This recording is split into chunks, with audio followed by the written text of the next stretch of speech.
মুআজ্জাজ মুহতারাম সম্মানিত উপস্থিতি, আল্লাহ জাল্লা শানুহু আম্মা নওয়ালুহুর আলী শান দরবারে লাখো কোটি শুকর ও সুজুদ।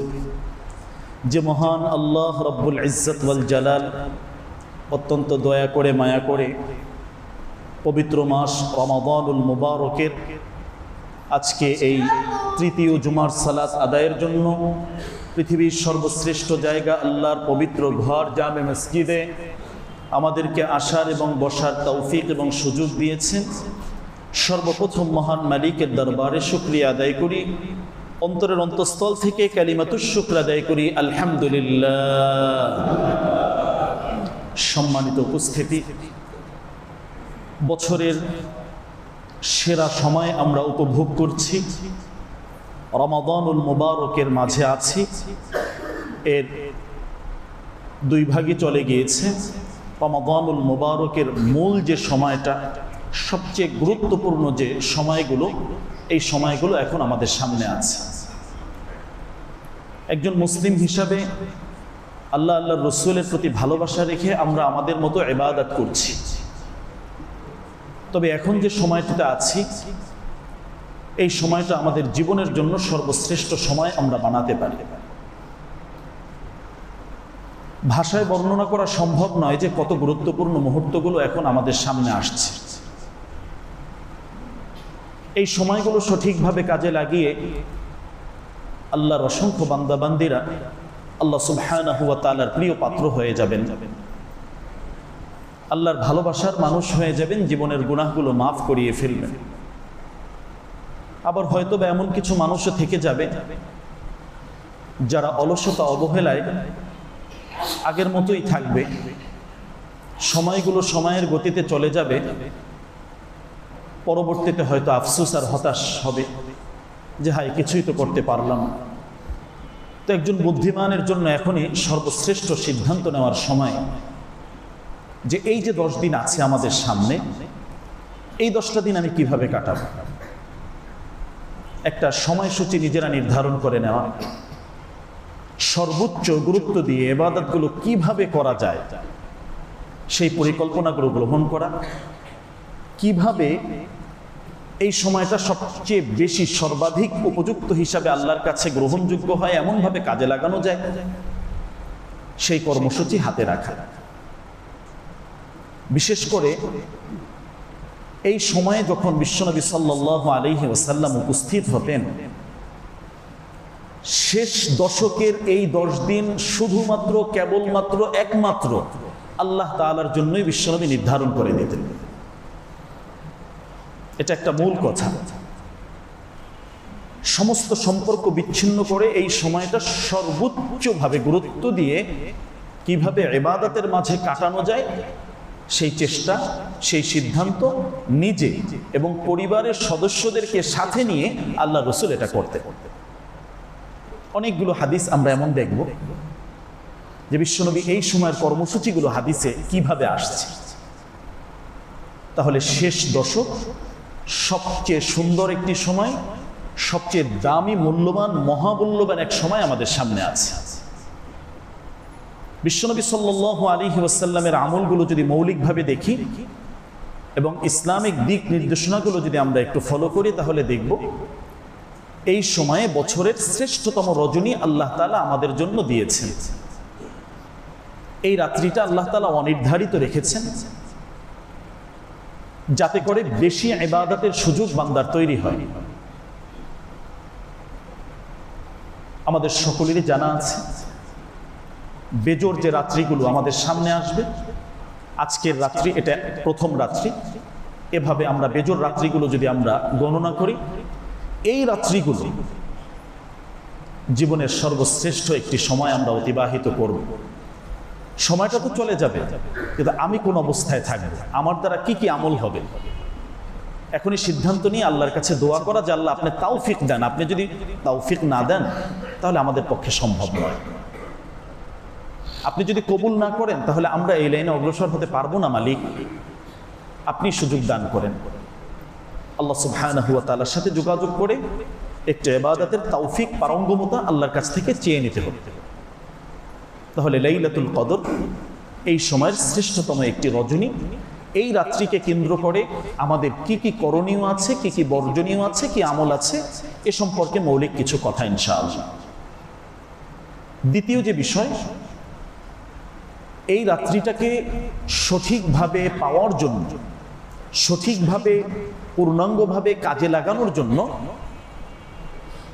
বিশ্বনবী সাল্লাল্লাহু আলাইহি ওয়াসাল্লামের গুরুত্বপূর্ণ আরেকটি আমল কোরআন এবং সুন্নাহর মাঝে পাওয়া যায়, সেটা হলো ইতিকাফের আমল। সর্বশ্রেষ্ঠ আমলগুলোর অন্যতম একটি আমল হলো ইতিকাফের আমল। এ বিষয়ে সংক্ষিপ্ত কিছু আলোচনা আমরা শুনবো ইনশাআল্লাহ। সমসাময়িক কিছু বিষয় আনুষঙ্গিকভাবে থাকবে ইনশাআল্লাহ। প্রথমেই আমরা আমাদের যে সময়টা আছে, এই 10 দিনের মৌলিক প্যাকেজ আলোচনা যেটা আছে, এর মাঝে লাইলাতুল কদর অন্যতম। কোরআনুল কারীমে পূর্ণাঙ্গ একটি সূরা আল্লাহ তাআলা নাজিল করেছেন এই মর্মে। আল্লাহ তাআলা এই বিষয়টিকে অনেক বেশি গুরুত্ব দিয়েছেন।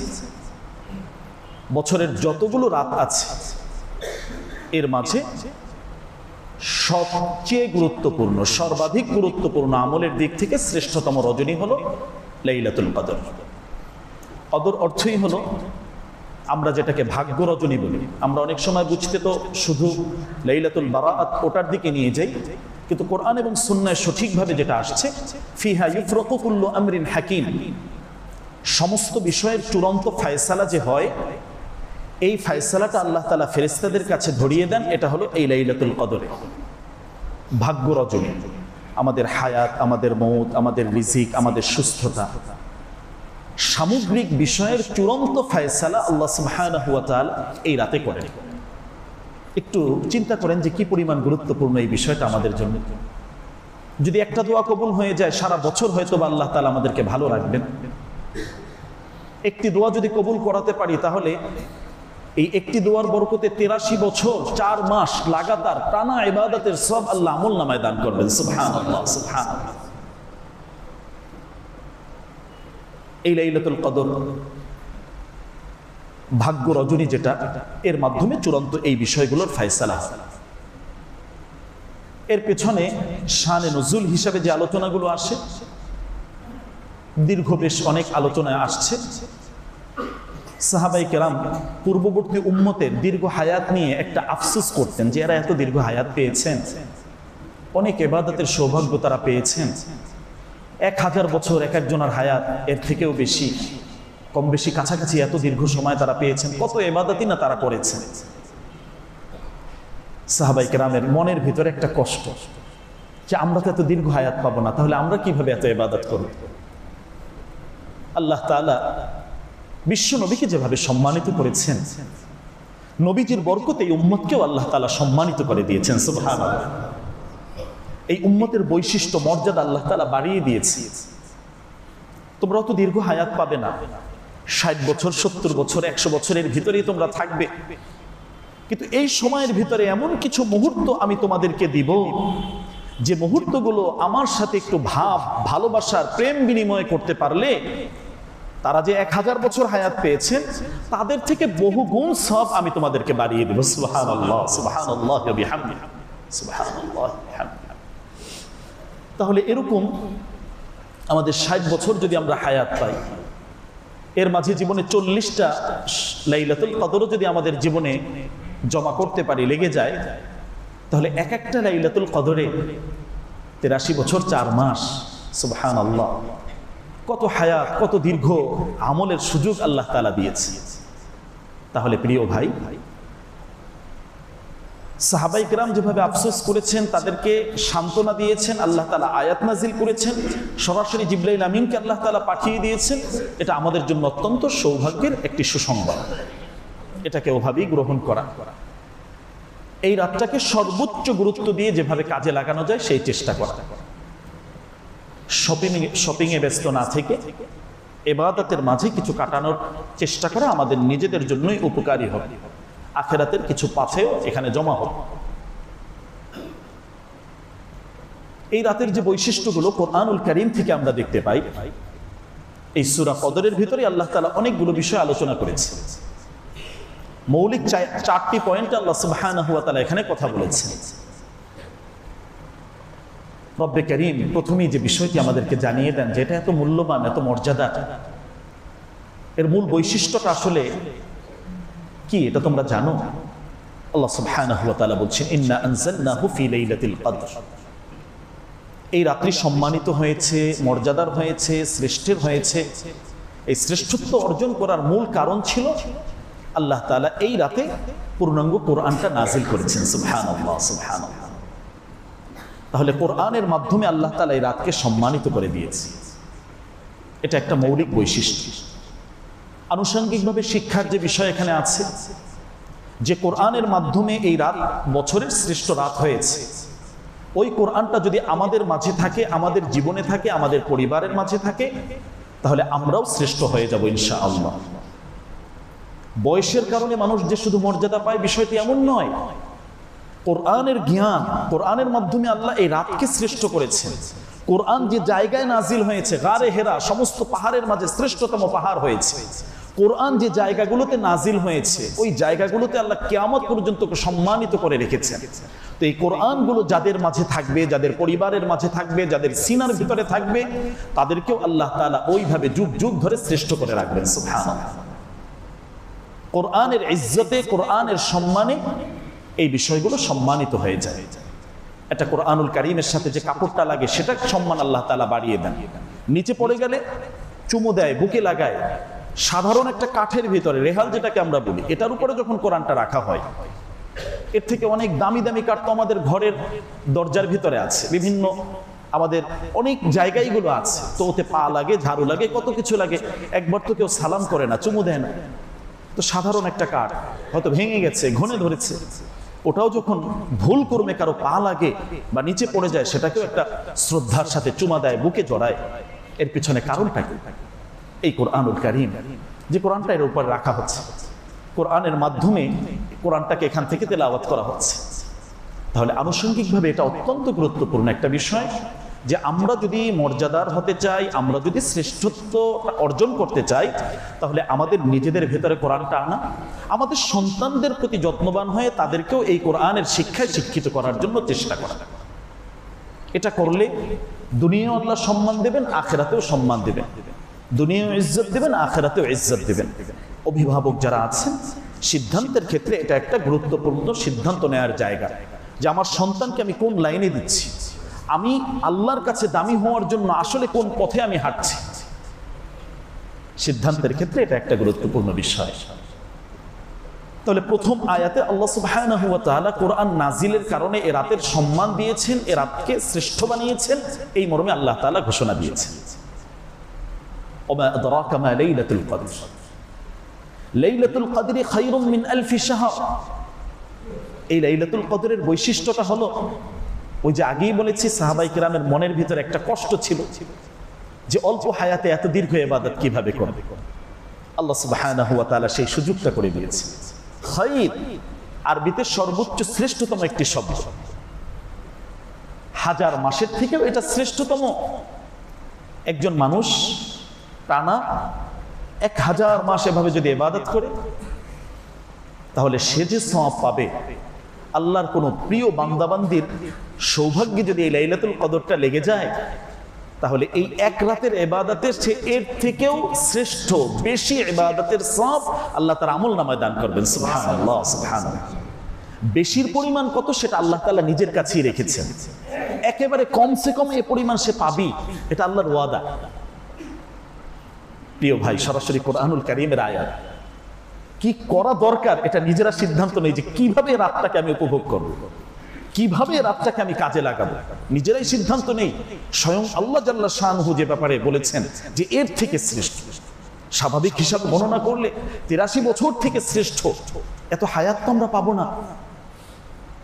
জীবনে এরকম 12টি বছর যদি আমাদের লেগে যায়, 12টি রাত যদি আমরা পেয়ে যাই, কতই না সৌভাগ্যবান, কতই না চমৎকার হবে। কি দারুণ ভাবে এটা উপভোগ করার সেই সুযোগটা তৈরি করে দিয়েছেন আল্লাহ তাআলা। তাহলে শ্রেষ্ঠত্বের বর্ণনায় আল্লাহ তাআলা এটা বলেছেন। এর আরো বৈশিষ্ট্য কি? তানাজ্জালুল মালাইকাতু ফিহা ওয়ার রূহ বিইذن রাব্বিহিম মিন কুল্লি আমর। এই রাত যে আসছে, এটা আজকের রাতও হয়ে যেতে পারে, আমরা শুধু 27কে নির্ধারণ করে নেই, কিন্তু হাদিস থেকে যেটা পাওয়া যায় এটা হলো পরিবর্তনশীল। ইন্নাহা তানতাকিল, এটা প্রতি বছর একই রাত্রে হবে বিষয়টি এমন নয়। আগে পরে করে দেন। বিশ্বনবীকে জানিয়ে দেওয়া হয়েছিল যেটা কবে হবে, আল্লাহ রসুল বলবেন, বের হয়েছেন ঘর থেকে। এটা আরেকটি গুরুত্বপূর্ণ পয়েন্ট প্রিয় ভাই। বিশ্বনবী বলবেন, জানিয়ে দেবেন যে অমুক দিন লাইলাতুল কদর। এসে দেখেন দুজন ঝগড়া করছে, সেই ঝগড়া থামিতে গিয়ে আল্লাহ রসুল মূল বিষয়টি ভুলে গেলেন। উম্মতের জন্য এই ঝগড়া কত জঘন্য, কত মারাত্মক, এই ঘটনা থেকে প্রতীয়মান হয়। আমরা বিভিন্ন সময় ঝগড়াঝাটিতে লিপ্ত হয়ে যাই, সাধারণ তুচ্ছ কথা নিয়ে আরেকজনের সাথে লেগে যাই, আমরা উত্তেজিত হয়ে যাই, নিজেদের ক্ষতি করছি, নিজেরা নিজেদেরকে বিপদে ফেলছি। এই ঝগড়ার কারণে উম্মত কত বড় একটি কল্যাণ থেকে বঞ্চিত হয়ে গেল। আমাদের আখলাকের ভিতরে এটা থাকা, নিজেকে সংযমী করা, রমজানের শিক্ষা, ধৈর্য ধারণের চেষ্টা করা, সর্বোচ্চভাবে নিজেকে কন্ট্রোল রাখার চেষ্টা করা। প্রকৃত বীরকে আল্লাহ রাসূল হাদিসে কথা বলেছেন যে একজন বীর পুরুষ আসলে কে? যার শক্তি অনেক বেশি সে বীর পুরুষ?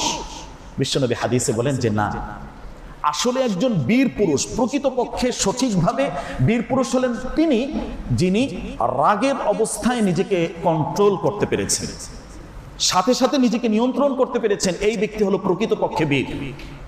নিয়ন্ত্রণ হবে না, স্টক করবে, এমনভাবে উত্তেজিত হবে মাথার ব্রেন পর্যন্ত চলে যাবে। বিশ্বনবী কোন জায়গায় আমাদেরকে সংশোধন করেছে। বিশেষ করে রমাদানের এই অবস্থায় কেউ যদি ঝগড়া করতেও আসে, তাকে জানিয়ে দাও, বলে দাও, আরে ভাই, আমি তো তোমার মতন না, আমি তোমার সাথে ঝগড়া করতে পারবো না, আমি একজন রোজাদার, আমার পরিচয়, আমার বৈশিষ্ট্য, আমি একজন রোজাদার, আমি তোমার সাথে তো ফালতু কথা বলতে পারবো না। এটা হলো রোজাদারের বৈশিষ্ট্য প্রিয় ভাই। তাহলে ঝগড়ার মাধ্যমে এই উম্মত অনেক বড় বড় কল্যাণ থেকে বঞ্চিত হয়ে গিয়েছে। বিশ্বনবী সাল্লাল্লাহু আলাইহি সাল্লাম তখন এসে এ কথা বললেন যে আমাকে জানিয়ে দেওয়া হয়েছিল সুম্মা নুসিতুহা, যে উনসিতুহা, আমাকে এটা আবার ভুলিয়ে দেওয়া হয়েছে। তো এটা আরেকটা সংশোধনী শিক্ষার জায়গা, যে আমরা সর্বোচ্চভাবে কিছুটা ছাড় দিয়ে হলেও ঝগড়া এড়ানোর চেষ্টা করব ইনশাআল্লাহ। এই রাতের বৈশিষ্ট্যের ভিতরে বিশ্বনবী সাল্লাল্লাহু আলাইহি সাল্লাম বলেছেন, এই রাতটা এমন গুরুত্বপূর্ণ রাত, জিবরাইল আমিন তিনি তো ওহী নিয়ে এসেছেন, আল্লাহ রসুল জীবন্ত অবস্থায় বারবার এসেছেন। রসুলের ইন্তেকালের পরে, ওফাতের পরে জিবরাইল আমিন কখন পৃথিবীতে আসেন? এর উত্তর এই আয়াতের মাঝে আছে, তানাজ্জালুল মালাইকাতু ওয়ার রূহ। রূহ মানে রূহুল আমিন জিবরাইল। যে এই লাইলাতুল কদরের এই রাত্রিতে স্বয়ং সরাসরি জিবরাইল আমিন তার দলবল নিয়ে, তার পুরো বাহিনী নিয়ে পৃথিবীর মাঝে ছড়িয়ে পড়েন। সুবহানাল্লাহ, সুবহানাল্লাহ। যারা ইবাদত করেন তাদের সাথে সাক্ষাৎ করেন, তাদেরকে সালাম দেন, তাদের ইবাদতগুলো লিপিবদ্ধ করে আল্লাহ সুবহানাহু ওয়া তাআলার কাছে পৌঁছিয়ে দেন। সুবহানাল্লাহ। এটা এই রাতের বৈশিষ্ট্য। তাহলে এই রাত আমাদের জীবনে অর্জন করতেই হবে এরকম এক সংগ্রাম নিজেদের ভেতরে আনা, এরকম দৃঢ় প্রতিজ্ঞা আনা যে সব কিছু ছেড়ে এই রাতে আমাকে ইবাদত করতেই হবে, আল্লাহর কাছে সেই দোয়া করা।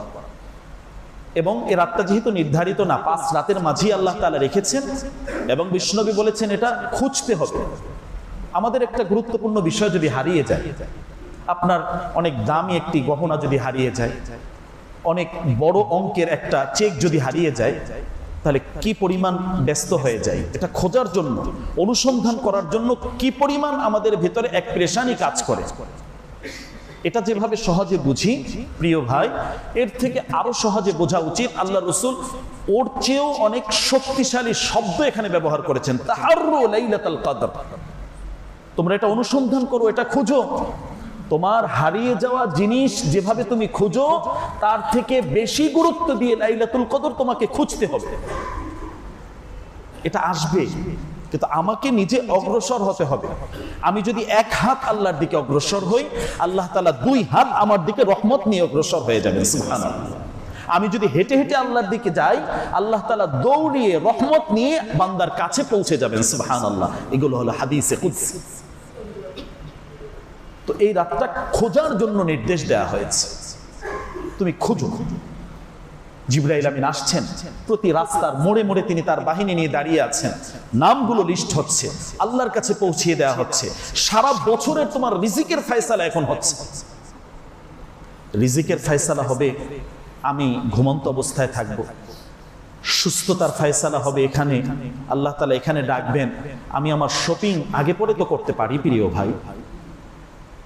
ওই সময় গুরুত্বপূর্ণ মুহূর্তটা আমরা এভাবে ব্যয় না করি, এটাকে কাজে লাগানোর জন্য চেষ্টা করি। বিশ্বনবী সাল্লাল্লাহু আলাইহি ওয়াসাল্লাম এই বৈশিষ্ট্যগুলো উল্লেখ করলেন।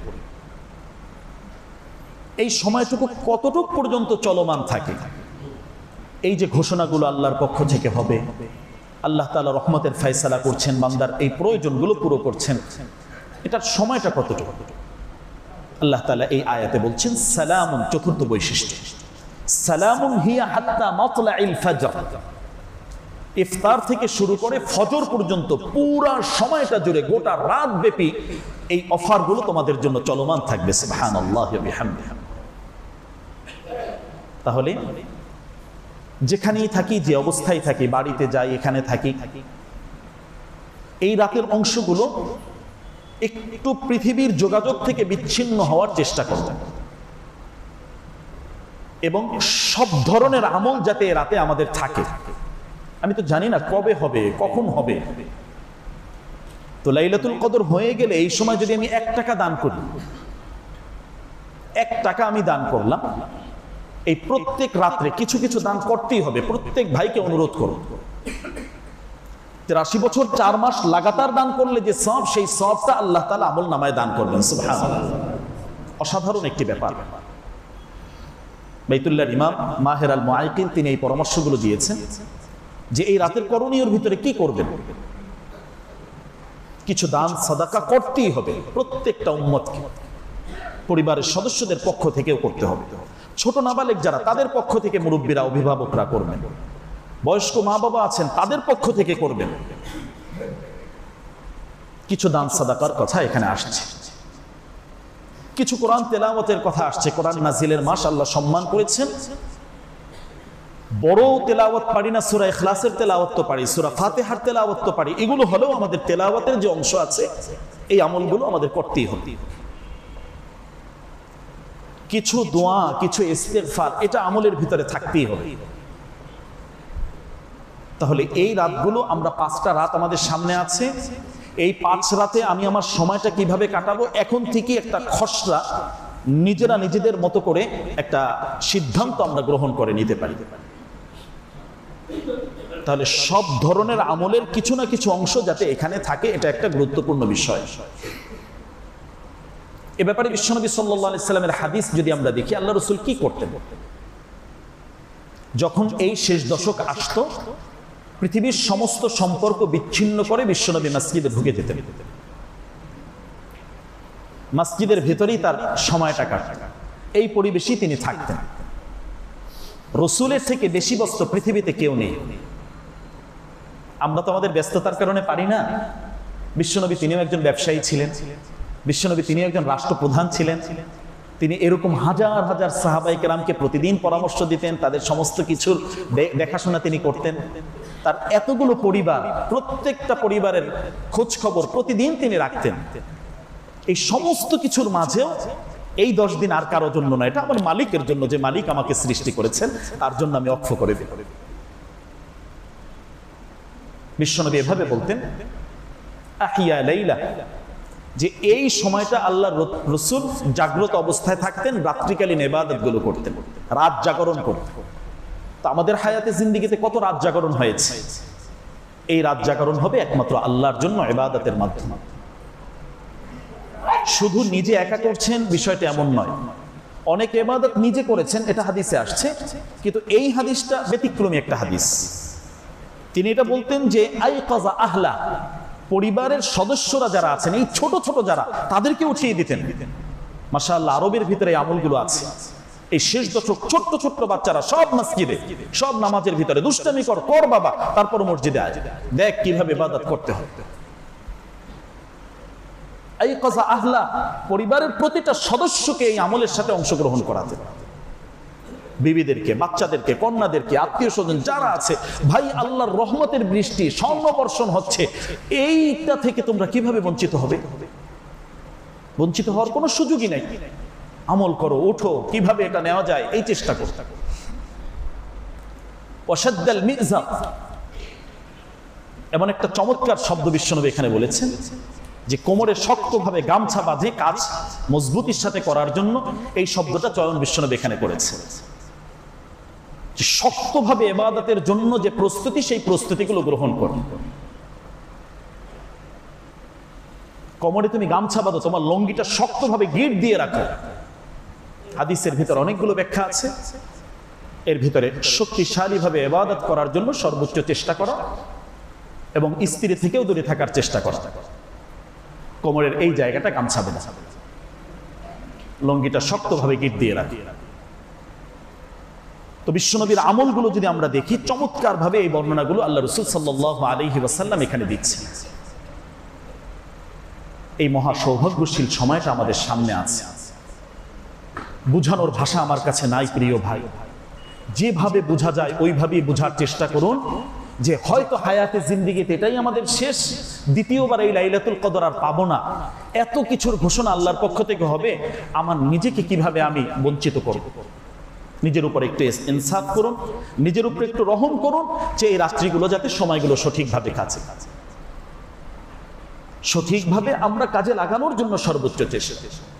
আল্লাহ রাসূল আবার সতর্ক করে দিলেন, দেখো এত কিছুর পরেও যদি কেউ এই রাত থেকে বঞ্চিত হয়, এই রাতের ফজিলত থেকে, মর্যাদা থেকে বঞ্চিত হয়, তাহলে তার মতো ক্ষতিগ্রস্ত, বিপদগ্রস্ত দ্বিতীয় আর কোনো ব্যক্তি পৃথিবীতে নাই।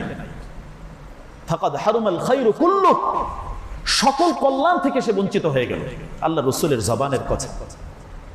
তো যেভাবে ফাজাইলের কথা শুনলাম এতক্ষণ, এটাও একটু দিলের ভিতরে রাখে দেয়, দিলের গভীরে একটু ধাক্কা লাগায় যে বঞ্চিত হলে সমস্ত কল্যাণ থেকে সে বঞ্চিত হয়ে যাবে। তো আমরা চাই কল্যাণ, রাসূল যে কল্যাণ চেয়েছেন সেই কল্যাণগুলো চাই, সেটা নেয়ার পথ, পদ্ধতি, পন্থা কোনটা, এটা হলো এই জায়গায় এই সময়টা আমাদের কাজে লাগাতে হবে। তাহলে সম্মানিত উপস্থিতি, খুব সংক্ষেপে এই গুরুত্বপূর্ণ বিষয় এগুলো আমাদের সামনে। তাহলে ইবাদতের মাঝে কাটাবো যত ধরনের ইবাদত আছে, সমস্ত ইবাদতগুলো, বিশেষ করে 21, 23, 25, 27, 29 এই রাতগুলো আমাদেরকে শ্রেষ্ঠতম, সুন্দরভাবে, সর্বোচ্চভাবে গুরুত্ব দিয়ে কিভাবে কাটানো যায় সেই চেষ্টা করা। আম্মা জান আয়েশা রাদিয়াল্লাহু আনহা জিজ্ঞাসা করলেন, ইয়া রাসূলুল্লাহ, যদি রাত পেয়ে যাই তাহলে কি দোয়া করব? এটা একটা গুরুত্বপূর্ণ বিষয়, আমরা জানি, তারপর একটু স্মরণ করিয়ে দিচ্ছি। আল্লাহ রাসূল বললেন, কুলি, তখন তুমি এই দোয়া আল্লাহর কাছে বলো, আল্লাহুম্মা ইন্নাকা আফুউন তুহিব্বুল আফওয়া ফাআফু আন্নী। যদি একত্রিত হয় তাহলে ফাআফু আন্না, আমাদের সবাইকে আল্লাহ আপনি মাফ করে দেন, এক বচন এবং বহু বচন। আল্লাহুম্মা ইন্নাকা আফুউন তুহিব্বুল আফওয়া ফাআফু আন্নী, হে আল্লাহ নিশ্চয়ই আপনি তো ক্ষমাশীল, আর এই সময়টা ক্ষমা পাওয়াটা হলো সবচেয়ে বড় গুরুত্বপূর্ণ বিষয়। আপনি ক্ষমা করতে ভালোবাসেন মালিক, সুতরাং আপনি আমাকে মাফ করে দেন না আল্লাহ, আপনি আমাকে ক্ষমা করে দেন মালিক। আল্লাহকে একটু বলতে হবে, আবেগ দিয়ে বলতে হবে, চোখের পানি দিয়ে বলতে হবে, চোখের ভাষায় বলতে হবে, হৃদয়ের গভীর থেকে আল্লাহ তাআলাকে বলতে হবে যে আল্লাহ মাফ করিয়ে দিতে হবে আপনাকে। আমরা ছাড়া আপনার অনেক বান্দাবান্দি আছে, কিন্তু আপনি ছাড়া আমাদের আর কোনো মালিক নাই আল্লাহ। আপনি যদি বঞ্চিত করে দেন, আমরা কোথায় যাব? আমাদের যাওয়ার জায়গাটা কোথায় মালিক? আমাদেরকে মাফ করতেই হবে আপনার। তাহলে দোয়ার ভিতরে প্রিয় ভাই এই দোয়াগুলো করুন। যে কথাগুলো শুনলাম, মা বোনরা যেহেতু শোনেন না, ঘরে গিয়ে এই কথাগুলো পৌঁছিয়ে দেয় যে এইভাবে তোমরা ইবাদতগুলো করো। এই সময়টাকে পাওয়ার জন্য বিশ্বনবী সাল্লাল্লাহু আলাইহি ওয়াসাল্লাম ইতিকাফের আমল করতেন। ইতিকাফ কি জিনিস? এর অর্থ হলো অবস্থান করা। আমরা আমাদের সামাজিকভাবে বিভিন্ন আন্দোলন দেখি, আমরণ অনশন করে, একটা দাবি আদায়ের জন্য রাজপথে বসে যায় যে অবস্থান কর্মসূচি। বসলাম তো বসলাম, দাবি আদায় না হওয়া পর্যন্ত এখান থেকে উঠবো না। অনেক দাবি আদায় হয়ে যায়। ঠিক বিষয়টা এভাবে আমরা বুঝতে পারি, সারা বছর তো অনেক গুনাহ হয়েছে, আল্লাহ মসজিদে ঢুকলাম, অবস্থান করলাম, আমি গুনাহগার, আমি ঘোষণা দিলাম আমার গুনাহ তোমাকে মাফ করতেই হবে আল্লাহ। আমি বসলাম মসজিদে, গুনাহ মাফ না করি আমি এখান থেকে উঠবো না। অবস্থান কর্মসূচি, এটাই হলো ইতিকাফ। এটার বিভিন্ন ধরন আছে। এখন যে উদ্দেশ্যে আলোচনা সেটা হলো সুন্নতে মুআক্কাদা। ওয়াজিব একটা স্তর আছে, সুন্নতে মুআক্কাদা, এটার মেয়াদ হলো 10 দিন। এই যে আজকে ইফতারির আগেই যারা বসবো, ইফতারির আগেই আমাদের চলে আসতে হবে, একদম চাঁদ ওঠার পরে আমরা বের হব। এই পূর্ণাঙ্গ সময়টা মসজিদে থাকবো। মসজিদের পরিবেশে ঢুকে গেলে পুরোটা ইবাদতের মাঝেই গণ্য হয়। আমি ইবাদত করতে পারি না পারি, শারীরিক দুর্বলতার কারণে অনেক নামাজ পড়তে পারলাম না, অনেক ইবাদত করতে পারলাম না, শুধু দোয়া পরে ঘুমিয়ে আছি, তারপরেও আশা করা যায় ইনশাআল্লাহ লাইলাতুল কদর মিস হবে না ইনশাআল্লাহ। এত মর্যাদার, এত চমৎকার। দেখেন বিশ্বনবী অনেক আমল অনেক সময় করেছেন, অনেক সময় ছেড়েছেন, কিন্তু এটা এমন একটা আমল যে আমলটা আল্লাহ রসুল জীবনে কখনোই ছাড়েননি। এটা এমন একটা আমল রসুল কখনোই ছাড়েননি। এক বছর গ্যাপ হয়েছে, পরের বছর 20 দিন টানা লাগাতার আল্লাহ রসুল ইতিকাফ করেছে। আর কিভাবে বলবো প্রিয় ভাই, এত গুরুত্বপূর্ণ। আমরা তো অনেক ব্যস্ত, রসুলের ব্যস্ততার কথাও তো আমরা শুনিয়েছি। এটা প্রাচীনতম একটি আমল, এটা শুধু এই উম্মতের জন্য নয়।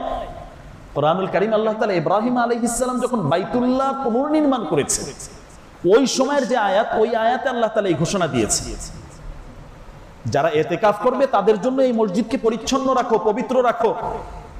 মসজিদের দায়িত্বে মোতাওয়াল্লি যারা, তাদের এই দায়িত্ব মসজিদ পরিচ্ছন্ন রাখা, মসজিদকে পবিত্র রাখা। ইব্রাহিম আলাইহিস সালামের উপরে ওই সময় এই বিধানটা আল্লাহ তাআলা দিয়েছে।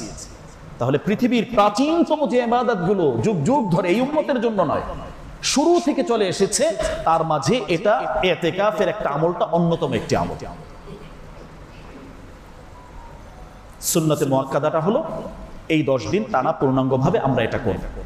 এছাড়াও নফল একটা স্তর আছে, পুরো আমরা করতে পারছি না, ঠিক আছে, আস্তে আস্তে অভ্যস্ততায় নিয়ে আসা, এটা ব্যাপক রাখা উচিত। এই আমলটাকে ব্যাপক রাখা, কোরআন সুন্নাহয় এত বেশি গুরুত্বপূর্ণভাবে রাখা হয়েছে এটাকে। পূর্ণাঙ্গটা পারছো না, আচ্ছা 1 দিন, 3 দিন, 5 দিন, যার যতটুকু সময়, নফল ইতিকাফ হিসাবে এটা হতে পারে। কারণ আল্লাহ রাসূল ভিন্নভাবে হাদিস বলেছেন, 1 দিনের ইতিকাফও যদি কেউ করে, তাহলে তার মাঝে এবং জাহান্নামের মাঝে সালাসা খানাদিক, 3 খন্দক দূরত্ব আল্লাহ তাআলা তৈরি করে দেবেন। সুবহানাল্লাহ, সুবহানাল্লাহ। আসমান থেকে জমিন পর্যন্ত যে ফাঁকা স্পেস, গ্যাপটা আছে, এরকম 3 গ্যাপ আল্লাহ তাআলা তৈরি করে দেবেন, তাকে জান্নাতের নিকটবর্তী পৌঁছিয়ে দেবেন। সুবহানাল্লাহ, সুবহানাল্লাহ। 1 দিনের ইতিকাফ যে ব্যক্তি করবে, তাহলে 1 দিনের কথাও আল্লাহ রাসূল ভিন্নভাবে উল্লেখ করে গেলেন। এটার অনুভূতিটা এমন, হয়তো এখন মনে হয় অনেক কষ্ট, কিন্তু যারা বসেছেন, যারা করেছেন, একবার যারা করেন, তারা এটা মৃত্যুর আগ পর্যন্ত আর ছাড়তে পারবেন না। তাদের ভিতরে একটা কষ্ট কাজ করবে, হা, এত চমৎকার, এত মূল্যবান অনেক অনুভূতি অনেক সময় আমাদের সাথে যারা শেয়ার করছে। গত বছর যারা বসেছেন, এবছর এসে ওই একই কথা বললেন যে মৃত্যুর আগ পর্যন্ত হুজুর আল্লাহ যাতে ধরে রাখতে পারি, এই আমলটা যাতে করতে পারি। এত শ্রেষ্ঠতম আল্লাহ তাআলা এমন একটা ঈমানের স্বাদ দান করেন, ইবাদতের স্বাদ দান করেন, এই অনুভূতিটা নিজের ভেতরে তৈরি হয়। ঘরের ভিতরে একাকিত্বে ইবাদতের অনেক সময় সুযোগ হয় না, কিন্তু মসজিদে একটু ভিন্ন হয়ে অন্ধকারে একাকিত্ব যখন মালিককে একটা ডাক দিবেন, এই ডাকটা সরাসরি আল্লাহর আরশ পর্যন্ত পৌঁছে যায়। সুবহানাল্লাহ। এই সুযোগটা সবসময় হয় না। যাদের হয়েছে, প্রিয় ভাই, হাত ছাড়া করবেন না, করবেন না, করবেন না। ব্যস্ততার দোহাই দিয়ে আর কত, এই মুহূর্তে মারা গেলে কবরে একাই থাকতে হবে, তখন এই জিনিসগুলোই কিন্তু কাজে আসবে। তাহলে এই চমৎকার অনুভূতি আমাদের ভিতরে তৈরি হবে। তাহলে নফল হিসাবে যদি হয়, সেটা 1 দিন হতে পারে, 3 দিন হতে পারে, যে এখন অফিসিয়াল ব্যস্ততা, তো শেষ সময় যে সময়টা কাজে লাগবে, ওই সময়টা ওইভাবে আমরা করতে পারি। করলে কি হবে, পুরো সময়টাই যেহেতু আমি বিচ্ছিন্ন হয়ে আল্লাহর জন্য চলে এসেছি, এই পুরো সময়টাই আমার ইবাদতের ভিতরে অন্তর্ভুক্ত হয়ে যাবে। সুবহানাল্লাহ। এর জন্য কিছু নিয়ম নীতি আছে। সমস্ত পৃথিবীর সম্পর্ক থেকে বিচ্ছিন্ন হয়ে যাওয়া, নিজেকে পরিষ্কার পরিচ্ছন্ন রাখা, মসজিদের পরিবেশে খুদু জিনাতাকুম ইনদা কুল্লি মসজিদ, মসজিদে আসবে, মসজিদের আদব রক্ষা করে, উচ্চ আওয়াজে কথা বলা, অনর্থক কথা বলা, এগুলো সব ছেড়ে দিয়ে ইবাদতে যতটুকু পারা ওইভাবে, না হয় আদবের সাথে সুন্দরভাবে ইবাদত এবং ঘুমের জন্য, অন্যান্য যে বিশ্রামের জন্য, এইভাবে তোমাদেরকে থাকতে হবে। এবং পোশাক আশাকের ক্ষেত্রেও শালীনতা বজায় রাখতে হবে। সর্বোচ্চ যেটা আছে এটাকে গ্রহণ করার জন্য কোরআনুল কারীম আমাদেরকে নির্দেশ দিচ্ছে। এটাও একটা গুরুত্বপূর্ণ। আমরা অন্যান্য পার্টিতে যখন যাই, ভালো ভালো কিছু করি, কিন্তু মসজিদে আসলে এমন অসহায় অবস্থায় চলে আসি। আল্লাহ তাআলা বলছেন, খুযু যিনাতাকুম ইনদা কুল্লি মসজিদ, তোমার পোশাকের সৌন্দর্য, আভিজাত্য যেটা আছে, যখন মসজিদে আসবে, আল্লাহর কাছে আসবে, আল্লাহর দরবারে, আল্লাহর সামনে তুমি দাঁড়াচ্ছ, ওই জায়গায় সর্বোচ্চ প্রদর্শন তোমাকে এখানে করতে হবে। তো আমরা হয়তো এই জায়গায় একটা গেঞ্জি পরেই চলে আসছি, টুপি ছাড়াই চলে আসছি, কিন্তু বাহিরে গেলে আর একটু ফিটফাট হয়। তো এটা আর একটা সংশোধনের জায়গা। প্রিয় ভাই, চেষ্টা করবো, আল্লাহর সামনে দাঁড়াচ্ছি, আল্লাহর ঘরে যাচ্ছি, তো সর্বোচ্চ যেটা আমার করার, আমার পক্ষ থেকে যতটুকু আমরা করার চেষ্টা করবো ইনশাআল্লাহ। তাহলে এই জায়গায় আমার আরো যে মর্যাদাগুলো লাভ হবে, কদরের পূর্ণ মর্যাদা লাভ হওয়ার নিশ্চিত একটা সম্ভাবনা আমাদের থাকে, কারণ আমি আল্লাহর জন্য চলে এসেছি, ছুটে এসেছি। এরপরে আরো যে বিষয়গুলো আসে, আল্লাহর সন্তুষ্ট মোহাব্বত লাভের সর্বোত্তম একটি পন্থা, উপায় হলো এই ইতিকাফের আমল। এরপরে আরো যে বিষয়গুলো, অনেক আমল আমি এখানে থেকে করতে পারবো না, একজন মারা গেছেন, জানাজায় যেতে পারবো না, অসুস্থ ব্যক্তিকে দেখতে পারবো না, কিন্তু না থেকেও, ওগুলো না করতে পেরেও এখানে থেকেও নিয়ত করলে ওই সবগুলো আমি পেয়ে যাবো ইনশাআল্লাহ, যেহেতু আল্লাহর জন্য আমি এখানে চলে এসেছি। এছাড়াও আরো যে বিষয়গুলো আমরা পারি, যে এখানে আমি যদি ঘুমন্ত অবস্থায় থাকি, তা আমার ঘুমটাকেও ইবাদত হিসাবে এখানে গণ্য করা হয়। সুবহানাল্লাহ বলবেন না? বাসায় ঘুমালে তার এমনটা হয় না, এখানে ঘুমটাকেও ইবাদত হিসাবে গণ্য করা হচ্ছে। সুবহানাল্লাহ, আল্লাহ দিতে চান যে বান্দা নে, আমি তো নিজেকে প্রস্তুত করতে পারছি না, আল্লাহ সুবহানাহু ওয়া তাআলা দেওয়ার জন্য ওইভাবে বলছেন। একান্ত যেন একেবারে আমাদের এই লাইলাতুল কদর বঞ্চিত না হয়ে যায়। আমরা বাহিরে যারা আছি বা যারা ওইভাবে পারছি না, কমসে কম প্রিয় ভাই এই বিষয়টা খেয়াল রাখি, এশার সালাত এবং ফজরের সালাত দুইটা নামাজ অবশ্যই জামাতের সাথে আদায় করার চেষ্টা করবো ইনশাআল্লাহ। একদম বঞ্চিত না হই লাইলাতুল কদর থেকে। এর মাধ্যমেও কি হবে, কমসে কম এতটুকু হবে যে আল্লাহ রাসূল বলছেন এশা এবং ফজর জামাতের সাথে আদায় করলে সারা রাত্রি নফল ইবাদতের সব আমল নামায় আল্লাহ তাআলা যুক্ত করে দেন। সুবহানাল্লাহ। তাহলে এটা প্রত্যেকটা উম্মত, বালেগ পুরুষ যারা আছে সবার জন্য এটা জরুরি, এটা আমাদের করতেই হবে। আমি আসবো অন্যের কোনো আমলে যাতে এখানে ব্যাঘাত না ঘটে এটার চেষ্টা করা, এবং আমি যেভাবে আমলগুলো পারি সর্বোচ্চভাবে সেই আমলগুলো ওইভাবে আমাদের করতে হবে। ইতিকাফ পুরুষরা আমরা যেভাবে করি, আমাদের মা বোনদের জন্য, মহিলারা যারা আছেন তাদের জন্যই কিন্তু ইতিকাফের বিধান এমন, এবং এই পুরস্কার তারাও অর্জন করবেন। তারা মসজিদে আসবেন না, তারা তাদের ঘরের নামাজের যে জায়গা আছে, যে কামরাটা আছে, রুমটা, সেখানে তারা বসে যাবেন, সেখানে তারা তাদের মতো করে ইবাদত করবেন, তাসবিহ তাহলিল করবেন, কোরআন তেলাওয়াত করবেন। তো আমাদের মুরব্বী যারা আছে, যাদের সেই শক্তি আছে বা যারা একটু ফ্রি আছে, আমাদের মা বোনদেরকে বিশেষভাবে এই কথাটা আমানত পৌঁছিয়ে দিবেন, তারাও উৎসাহ দেন, তারাও যাতে তাদের ঘরের ভিতরে করতে পারেন। উম্মাহাতুল মুমিনিন যারা ছিলেন তারা কিন্তু আমলটা নিয়মিত তারা করতেন। তো এটা যেভাবে পুরুষের জন্য আছে, ঠিক এই আমলটা আমাদের মা বোনদের, মহিলাদের জন্য কিন্তু ওইভাবে একইভাবে আমলটা আছে। এই আমলটা আমরা এভাবে করব। এছাড়াও শেষ দিকে আমাদের যে আমলগুলো আছে, বিশেষ করে হিসাব করে সঠিকভাবে উপযুক্ত ব্যক্তির কাছে যাকাতটাকে নিজ দায়িত্বে পৌঁছিয়ে দেয়। না দিলে কি হবে, গত জুমায় কিন্তু আলোচনা হয়েছে। এর থেকে কঠিন ভয়াবহ শাস্তি কোরআনে খুব কমই এসেছে, যাকাত আদায় সঠিকভাবে না হলে যে শাস্তির কথাটা এসেছে। সুতরাং নিজেকে জাহান্নাম থেকে বাঁচান, শাস্তি থেকে বাঁচান, যাকাতটাকে হিসাব করে সঠিকভাবে আদায় করুন। সাদকাতুল ফিতরের আমল আমাদের সামনে আছে, এটার আলোচনা আল্লাহ হায়াতে বাঁচিয়ে রাখলে ইনশাআল্লাহ সামনে হবে। এখন থেকে আমরা প্রস্তুতি গ্রহণ করি। 2805 টাকা সর্বোচ্চ যেভাবে হিসাবগুলো আসছে, আর একেবারে নিচে, এটা নিচে বলতে একেবারে সাধারণ থেকে সাধারণ যারা একদম, তাদের জন্য 110 টাকা ওইভাবে আসছে। আর শেষ দশকের প্রত্যেকটা দিন রাত এগুলো আমাদের ইবাদতে কাটে। অন্যান্য কেনাকাটা, মার্কেটিং, শপিং, অন্যান্য যা আছে ওই ব্যস্ততা একটু কমিয়ে আমরা আনতে পারলে এটা আমাদের নিজেদের জন্যই বড় কল্যাণের হবে, বড় উপযুক্ততা আল্লাহর কাছে আমরা পাবো। রমাদানুল মুবারক বিদায় দিচ্ছি। স্পষ্ট বাহ্যিক কিছু পরিবর্তন যাতে আমাদের মাঝে থাকে, যে আগে এটা ছিল না, কিন্তু এই রমাদান পেয়ে রমাদানের এই বিশেষ গিফট আল্লাহ দিয়েছেন, আমি এই আমলগুলো ধরেছি। আগে নিয়মিত নামাজ পড়তাম না, এখন থেকে নিয়মিত নামাজ শুরু করেছি। আগে দাড়ি ছিল না, এখন দাড়িটা রেখে দিয়েছি। আগে সুন্নত পোশাক যেটা আছে সেটা পরতাম না, এখন পড়া শুরু করেছি, আলহামদুলিল্লাহ আর ছাড়বো না। আগে বিবিকে পর্দা করাতাম না, এখন পর্দা করানোর চেষ্টা করেছি। কোনো না কোনো একটা পরিবর্তন প্রিয় ভাই আমাদের ভিতরে আনতে হবে। আগে পূর্ণাঙ্গ হালাল ভাবে চলতে পারতাম না, হালাল ইনকাম ছিল না, এখন চেষ্টা করছি ইনশাআল্লাহ হালাল ভাবে চলবো। এরকম কোনো না কোনো একটা পরিবর্তন আমাদের জীবনে অবশ্যই আনতে হবে। সর্বশেষ দিকে এসে সমসাময়িক কিছু বিষয়, এর ভিতরে আমরা ফিলিস্তিন ইস্যুটা আমরা দেখছি।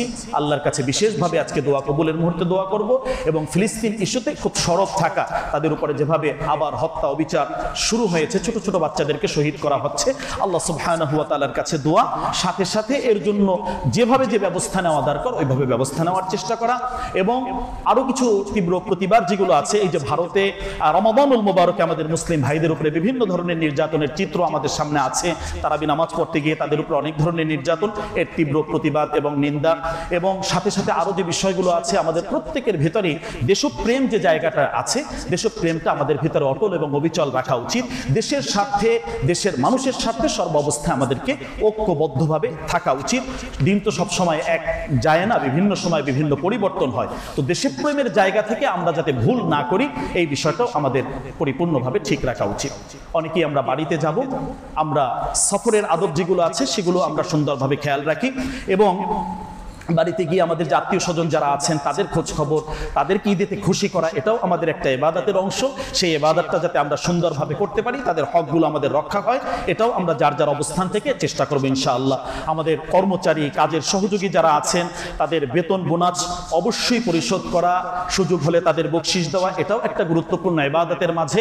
যদি আমার নিয়তটা ঠিক থাকে, আল্লাহর জন্য আমি করি, এর মাধ্যমে অনেক বেশি পুরস্কার পাবো। কিন্তু বঞ্চিত কেউ যেন না হয়, কারণ আল্লাহ রাসূল বলেছেন আতুল আজির, যে একজন মানুষ কাজ করেছে, তার কাজের পারিশ্রমিক মূল্য ঘাম শুকানোর আগে দেওয়া, এটা তোমার জন্য জরুরি, ওয়াজিব, এটা বাধ্যতামূলক, আল্লাহ রাসূল করে গিয়েছেন। সুতরাং এই জায়গায় এসে এটাও একটা গুরুত্বপূর্ণ বিষয় আমাদের থাকে। বাড়ি যাওয়ার ক্ষেত্রে এখন দেখা যায় বিভিন্নভাবে পরিবহন খাতে অনেক ধরনের নৈরাজ্য আছে, এই নৈরাজ্য এবং পেরেশানিগুলো বন্ধ করতে হবে।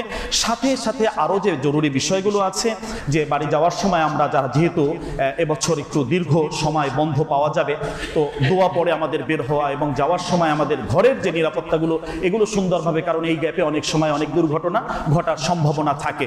বিশেষ করে আমাদের বিদ্যুৎ, গ্যাস, পানি এগুলো যাতে সুন্দরভাবে বন্ধ হয়, এই লাইনগুলো যাতে সঠিকভাবে আমাদের ব্যবহার হয়, বন্ধ থাকে, এটা অপচয়ের কোনো খাত না হয়, এই বিষয়গুলো প্রত্যেকটা যারাই বাড়ি যাচ্ছেন বা যারাই বাসা থেকে যাবেন তাদের জন্য এটা অত্যন্ত গুরুত্বপূর্ণ বিষয়।